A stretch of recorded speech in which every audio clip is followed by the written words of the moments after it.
Bonjour, bienvenue dans Algeria Tomorrow. Avec une façade maritime longue de 1622 km, l'Algérie se positionne comme un hub portuaire sur l'ensemble du pourtour méditerranéen.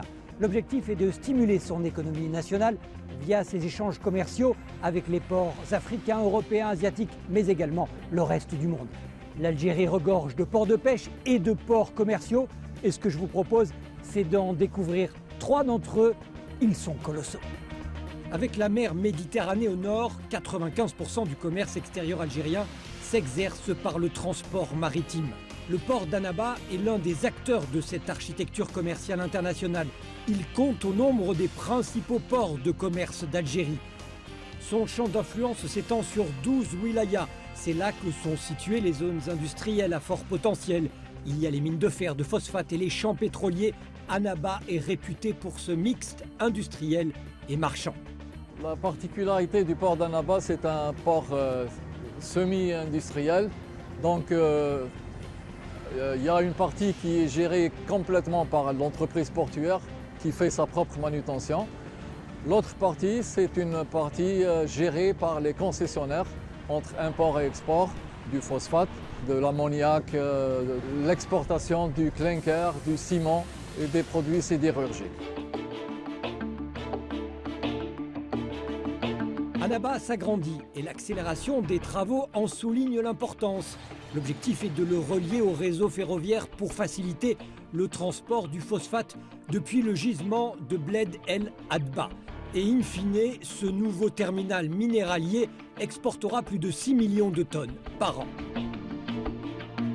Ce projet a pour objectif aussi de permettre de mieux exploiter les ressources minières nationales et valoriser ce gisement de phosphate parce qu'il va permettre d'accueillir des gros porteurs. Donc, avec son tirant d'eau qui est à moins 16 mètres et sa longueur du quai, il va accueillir des navires à 80 000 tonnes.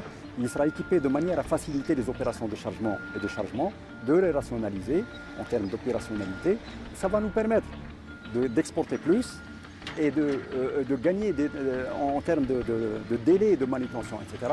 Ce qui permettra de booster un peu l'économie nationale en général et puis l'économie locale. Parce que ce projet-là contribuera à créer des emplois pendant la phase de réalisation, ensuite pendant la phase d'exploitation. Donc c'est un projet qui a un impact très positif.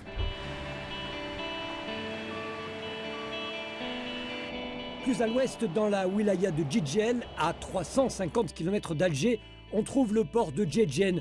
Difficile de l'ignorer, c'est le plus grand port d'Algérie. Situé sur la route maritime reliant le canal de Suez au détroit de Gibraltar, cette position lui confère un rôle de hub de trafic transcontinentaux. Djedjen entend jouer un rôle pivot entre l'Afrique, l'Europe et l'Asie. Les exportations ont explosé en l'espace de 5 ans et l'objectif est de les doubler dans les 5 prochaines années. Actuellement, l'ensemble des navires qui viennent en Algérie ont fait de leur transbordement via Malte, via Anvers, via Valence. Actuellement, l'objectif, c'est d'avoir une liaison directe entre l'Asie, particulièrement l'Asie, la Chine ou d'autres pays d'Asie, directement vers l'Algérie et avoir le port de Djedjen comme étant un hub qui peut desservir les autres ports algériens qui n'ont pas le même tirant d'eau que le port de Djedjen. Autre amélioration, une autoroute en construction. Elle pénétrera bientôt au cœur même de l'infrastructure portuaire et va la relier à la zone franche de Bellara. Bellara, c'est là que se trouve le complexe de la société algéro-qatari de sidérurgie. La production du complexe couvre la demande nationale et exporte vers une trentaine de pays. Le complexe emploie 7212 personnes. Avec ses 9 unités, il a réalisé 1,7 million de tonnes en 2023. L'objectif est d'assurer toujours l'autosuffisance en ces produits sidérurgiques en Algérie. Et l'extra part à l'export. Donc parlons de l'export, bien sûr, nous avons déjà des partenaires au niveau des ports de l'Algérie, mais spécialement avec le port de Djedjen, une collaboration avec nous pour essayer d'être toujours aux normes mondiales de la performance. En 2024, on va essayer de passer le cap de 700 000 tonnes de produits finis. Pour 2025, l'objectif sera encore plus haut, d'être à 800 000 tonnes. Éloignons-nous à plus de 100 km du port de Djedjen pour trouver le port de Béjaïa. Son existence remonte à l'époque phénicienne. Il est relié aux champs pétrolifères de Hassi Messaoud par des oléoducs et compte 3 bassins, dont celui de l'avant-port est destiné aux navires pétroliers. Sa position stratégique lui confère un rôle moteur de développement économique pour la région et pour le pays. C'est un facilitateur logistique également pour la zone extraportuaire située à Borj Bou Arreridj qui dope le tissu industriel et économique des bassins, des hauts plateaux et des wilayas limitrophes. Et ce n'est pas tout, les Algériens qui souhaitent se rendre en Europe disposent désormais d'un terminal à passagers flambant neuf. Le port de Béjaïa dispose d'une gare maritime de dernière génération. Les capacités de transit des voyageurs s'élèvent à 1 million de passagers par an et plus de peut-être de 100 000 véhicules.